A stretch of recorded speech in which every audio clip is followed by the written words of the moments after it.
If you're rushing to the comment section because of the monster knowledge question from the thumbnail, then you belong here, and I see you. Knowing the monsters can be a big part of running a great Dungeons & Dragons game. But what happens when the players want to know what their characters know about that cool monster you've placed on the board? According to 5th edition...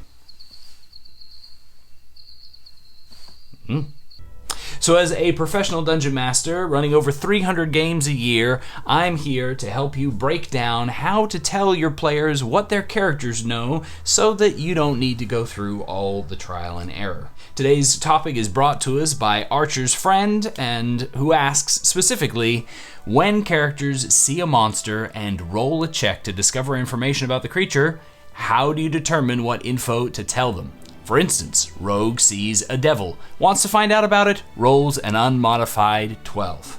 Also want to give a shout out to our tank class members on YouTube who help to decide the direction of our videos and determine that this particular video was the one for today. There has been a wild gap between, say, 3rd edition and now when it comes to monster knowledge, in that there used to be rules and now there aren't. Now, the rules in 3rd edition were not exactly super well defined, but, having just the basics outlined and sketched made it possible for both players to know what they would need to do in order to have information about monsters, and DMs to understand how to run it. Back in 3rd edition, simple set DCs for the details of easy, difficult, or hard to get information were set, and knowledge checks could be made with the literal knowledge skill that could be subcategorized down into the nichiest of niche in that edition. It was kind of mathy in a lot of ways in that you could spread your knowledge out all over the place, or you could go into a bajillion different tiny fields, and it certainly worked against the streamlined and simplicity sort of style that we're aiming for with 5th edition. But it did teach us a couple of things that are useful when trying to define a rule set for a 5th edition version of the same kind of concept, in that we know that it doesn't need to be hard, it doesn't need to be completely defined, and it really doesn't actually have to be complicated either. So, with that in mind, for me personally, when I'm running a game and I'm using a system to figure out monsters, I'm not really keeping my system fully fleshed out with a great big chart and table that tells me everything that I'm going to tell a player, dependent on every little step of the way. Instead, I have sort of a rough framework that I've designed before, and then I rely on remembering some of that, and I sort of judge by case basis with modifiers and the like in my head so that I can make the game run well, so that it's as streamlined as possible and as quick to deliver. That said, having a framework allows us to do that. Having no framework leaves us with just question marks everywhere. So, first and foremost, I would like to differentiate between information contained in the stat block of a creature and information contained in the lore, or as we collectively like to call such things, fluff of a creature. Incidentally, that fluff, that lore of a creature is really the most powerful, most useful, and most exciting stuff to be able to dole out to our players, even if what they're really wanting is probably information out of the stat block. It's useful to mix those two together as much as possible so that we can deal out a little bit of the lore of our world and the lore of the creatures, while simultaneously giving advantages to players who are making mechanically good choices by having the skills that are needed to know the things that they need to know. So typically speaking, I make fluff the first thing that I would give out to a player. So fluff is the lowest bar, which means that the lore and knowledge and interesting stories about a creature can be broken down and handed out as knowledge that is in people's hands. The second or more challenging to get piece of information would be stuff that sort of bleeds between the two. It's the things that are iconic about the monster, or things that might be perhaps a little bit more on the obvious side.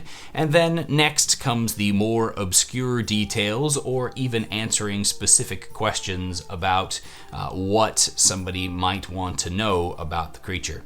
I don't take specific questions and give answers when it comes to monsters, but instead try to make sure that what I'm providing is valuable information that can change the course of the game that is being played, right? So that they understand this information that they gained is not just useless fluff, it's fluff that can tell them something about how the monster is going to act. The iconic ability is not just this is what the information is, but has some kind of strategic element to tell them how they can avoid being thoroughly wrecked by it. And the detailed information gives away things like weaknesses or vulnerabilities or invulnerabilities in a manner that's going to help them to truly capitalize on and change the nature of the game. When it comes to giving out information, there is almost always going to be information that is not available. I firmly believe that adds something to our game, particularly if, when I say not available, we're not necessarily talking about in the universe at all, but rather in somebody's general studies about a monster. A specific example that I think is a good one is the Lich's phylactery. While it is definitely a useful piece of information to tell somebody that there should be some kind of reliquary, small container that holds the soul of the Lich, and that it will be able to rejuvenate and come back to full fighting form because of that. What is perhaps better to be hidden information is how that specific phylactery might be destroyed. Naturally, they're layered with magical defenses and shouldn't just be a matter of going and tapping it with a hammer in order to smash it apart, and instead there should maybe be some kind of a quest or some kind of ritual or some kind of special condition that makes the item vulnerable so that it can be destroyed. And that is not something that I'm ever going to give to a player on a knowledge check that doesn't involve some sort of actual research or some kind of magical involvement like a legend lore spell. By taking that information and just taking it off the board entirely, it puts people into the world by making them need to discover that information by some kind of mechanic outside of just, oh, back when I was in high school, I learned how to break every single Lich's phylactery, and for some reason, nobody else knows this stuff, and so phylacteries don't just get broken by random dudes, right? It needs to be tucked away. So don't be afraid to take information that you don't think should be available to players and just remove it from the board entirely. Now, that said, there might be occasions when players already know the information, and as you may have checked out one of my videos about metagaming at one point or another, and if you haven't yet, you might want to, but when it comes to metagaming, if a player knows the information, you can't really do anything about that. You can't make it leave their brain, and so they're going to metagame on it one way or the other, either by pretending that their character doesn't know the information or by pretending that their character does.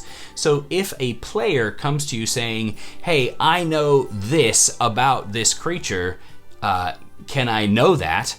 Then, maybe lean into the fact that your player is exhibiting game mastery and knowledge of the game, and give them that win by allowing them to come up with a story for how their character stumbled upon this specific piece of information.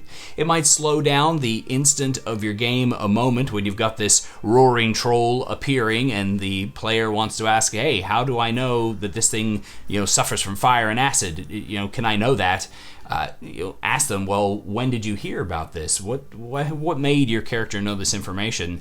Give them that moment to create a little bit in your story, lean into it for a second, and then snap back from that little flashback moment to the action at the table and let them break out their fire spells. There's nothing wrong with that happening occasionally, and if it's happening to you too much, then just start reskinning your monsters. Make them look a little bit different than what your players expect, and so then it will be a surprise to them when the four-armed, bandy-legged armadillo creature that's fighting them suddenly regenerates, and when it shies away from their torches. Just putting a different visual description on a monster is enough to overcome those kinds of metagaming problems if they're a problem for you and at your table. Anyway, from all of that, I would say we want to probably talk about an actual guideline of system, right? So numbers. Fluff first, iconic or obvious second, other stuff third, some stuff not available. If we take this off of the board, what we're looking at is a DC. We can talk 5 for easy, 10 for moderate, and 15 for hard. And that works out relatively well. But those numbers are really, really small, and they don't scale, which means that at top levels, you pretty much automatically know all the information there is to know about everything, which is not fun.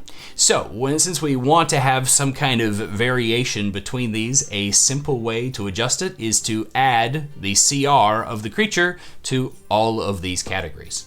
Now, that does mean that we're kind of going outside of what D&D considers the bounded accuracy system with our highest tier monsters and their specific weaknesses. After all, if we're talking a CR, say 27 Great Worm, and we want to slap on top of that monstrosity a 15 base for the detailed descriptions of some of their most awesome abilities, then we're looking at, what's that, a 42, which is outside of the normal realm of possibility.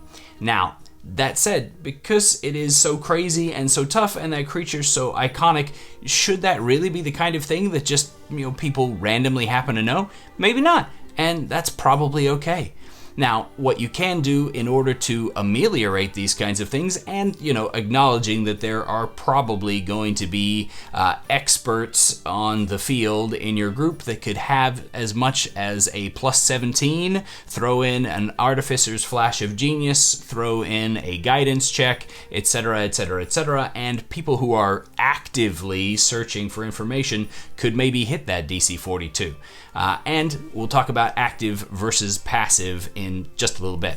So, some things are going to get really, really crazy high in terms of numbers, but the majority of stuff that you're going to be dealing with is going to sit within the realm of bounded accuracy until you hit the high-end game, and at the high-end portion, even then, a lot of the creatures that you're fighting are not these massive CR20, CR25 creatures. Those are the individual boss sort of monsters that you're fighting, but the waves of creatures that you're dealing with are still going to be within the realm that the dice are going to give you good fluff answers, some solid iconic information, and occasionally those really important pieces that are going to change the game. So, when it comes to the dice portion of things, you can use passive checks for known information if you want to really reward characters' mechanical choices, or you can roll the dice secretly in order to give the option for outliers of chance to where it just might not have come up that you ever learned anything about one creature, or natural 20, you might have a huge possibility to know great depths of information about stuff.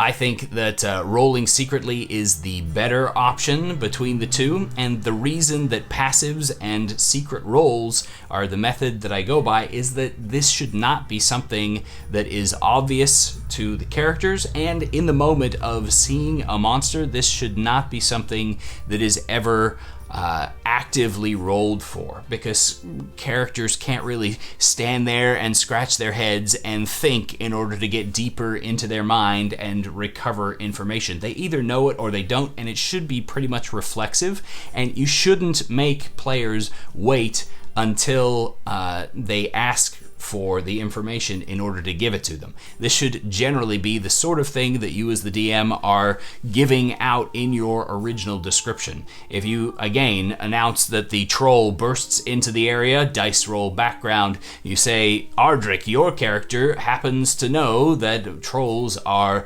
fearful of fire and that it's the only thing that stops them from growing back body parts that have been hacked free from their bodies.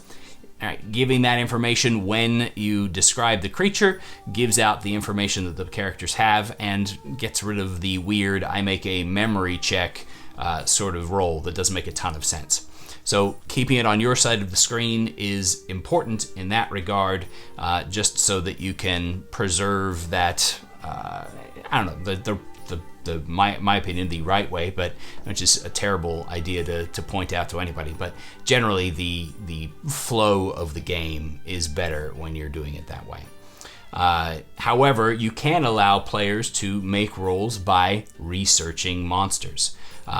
If they were to specifically go somewhere and search for information about a creature, then they would have the opportunity to make a open roll, because the information that they're trying to gather they can see when they have failed, and you can show their failure as being an outside circumstance. So when they roll poorly, you can tell them how difficult it was to parse all this mountain of paperwork, and they fell asleep partway through, so that they know that they need to get somebody else to help them in order to make a second check.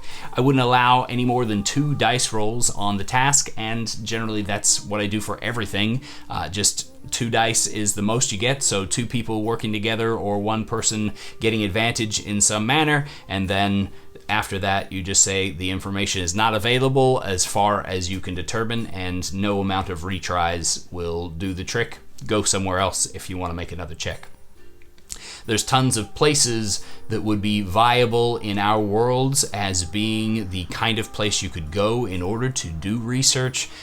You can have libraries, you can have wise women, you can have the local religious institution. All of them could have records that could be poured through in order to make checks. And as a important factor to dive back to when we were talking about these DC 40 something checks, all of them could have very specific information about very specific situations, which could provide some form of benefit by giving a +5, a +10, a +20 for specific information about niche down topics, but only by accessing that very specific location, which might require a quest unto itself. You allow players to gain the ability to find out the super hidden, detailed, tucked away information that they otherwise might not be able to get. This also ties into the idea of breaking a Lich's phylactery, requiring a quest and requiring information from some hidden source. You can use the world to provide that hidden source and to make possible the stuff that you have determined is impossible for your characters to know. Incidentally, when it comes to identifying monsters, not everybody is necessarily going to be playing the Knowledge Hound and interested in learning about the bad guys through book study and research and those sorts of things. But because this system is just loosey-goosey and kept easy, you can quite easily go outside the box with some other skill checks. For instance, it could be a persuasion check with the wise woman in order to get her to give you the information when you're researching in advance, or from the religious institution, or from the very knowledgeable librarian, the sage, etc., etc. You could use perception, investigation, or survival for the physical traits of a monster that you spot up close in order to notice that there is a little bit of venom leaking from the creature's fangs, or to see the pattern of healed scars, burn scars upon the troll's body, and realize that the only scars upon it are burn scars, and that fire must be something that is particularly effective. Or survival in order to know the natural traits of creatures that have that many limbs or that many fingers, or the dangerous reach of the claws of a creature because of the makeup of its body. You can use these kinds of non-knowledge skills in order to deliver information to your players as well. Of course, this puts a lot of pressure upon you as the DM, but just realize that you don't need to be doing this as a comprehensive go through every skill available.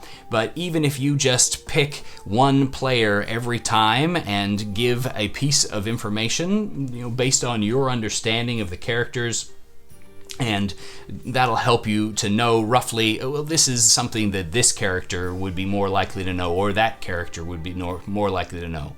Constant review of characters will help you to keep that sort of information top of mind, and it won't be as much of a challenge. But you don't have to go through and give what every single skill would give to your players. Just make an amalgamation in your head, or pick one character that seems like it would be suitable, make a roll behind the screen, hand out a little bit of information, and roll with it and let it happen.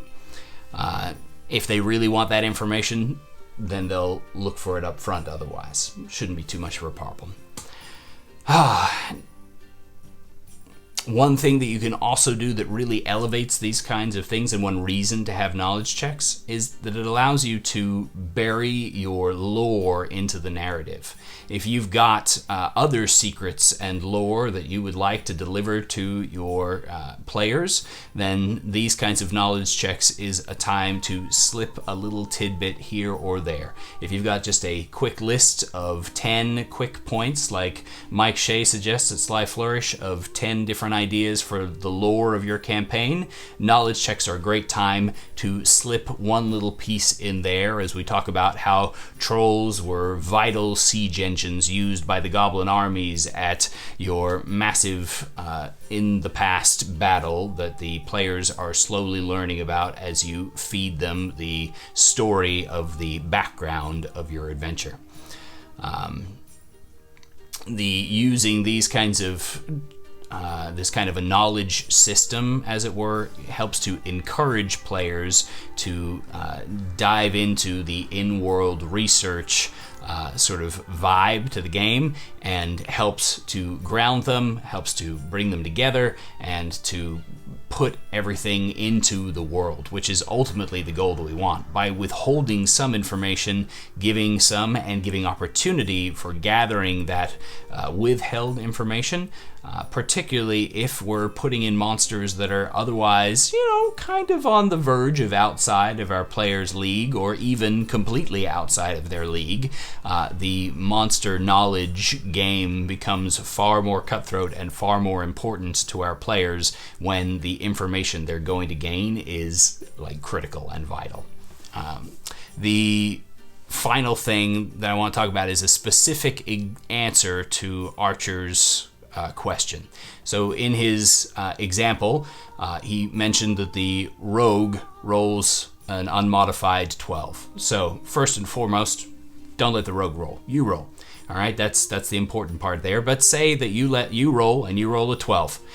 In the system we're talking about, if that devil was, say, a lemure, then there would be a lot more information gathered, with the DC 5 for fluff, 10 for basic information, the iconic or the most obvious information, and then the 15 for the other stuff. It would be modified by either by the skill that you were thinking the rogue was using. If they weren't particularly knowledgeable but were good at noticing details, then they might notice some details about the lemure that would help them to be able to recognize some of the potential dangers of the creature. Whereas if they were a knowledgeable rogue with some skill in, say, religion or possibly arcana, then you could utilize those skills in order to tell them more details. The odds are that the toughest information to be gained would be the lemure's ability to rejuvenate and the fact that a blessed character that was slaying them or holy water is enough to stop that process in the 9 hells, extinguishing them permanently. That would be the hardest information to gather that you would put on the list, whereas things like resistances would probably be in the mid-tier, and the fact that they seem to be shambling lost souls and the lowest of the low in physical torment at all times and the like is your basic fluff information that you would pass along. When you did that, you could throw in yourself from their backstory a reason why they know that information, or you could prompt them while you're looking up the lemure in your dungeon, in your monster manual, and trying to gather the correct amount of information to give them. You've rolled the dice, you know where you're at, you're studying, say, hey, you do know a little bit of information about lemures, and it's because of your studies of the arcane. How did you come upon that knowledge? And then hastily scan through while everybody is enjoying the rogue story, and then spit out the information and move into the next stage of your encounter. Ultimately, keep the game fun. Don't be too rules heavy about how you're worrying about these knowledge things, but having a framework opens up the possibility to utilize some kind of a system in these kinds of manners. But ultimately, 5th edition, we wanted to keep it fairly streamlined as much as possible. And remember, these are just guidelines. Adapt them to fit your game. Maybe you want the choices that your characters have already made in their mechanical creation by their players to be the be-all, end-all. Use passive checks, lower the DCs. Whatever it is that you want to do in order to make the process easier for your game, or harder to where the only kind of checks that can be made are at a research station, whatever that might look like. If you want to crack down on the amount of knowledge and ask people to metagame a lack of knowledge of creatures, then you're welcome to do that as well. Don't feel afraid to change how you do things. Just do it openly. Make sure that you've got your player buy-in on the stuff that you're doing, and you're going to have a great time. Thanks, Archersfriend, for the question, and again, thanks to our tank supporters for deciding on this topic over the others that are tucked away. If you have any opinion on this, or a comment, or anything at all, please leave it in the comments for the community so that we can all get better at Dungeons & Dragons together, and thanks for watching. Happy adventuring.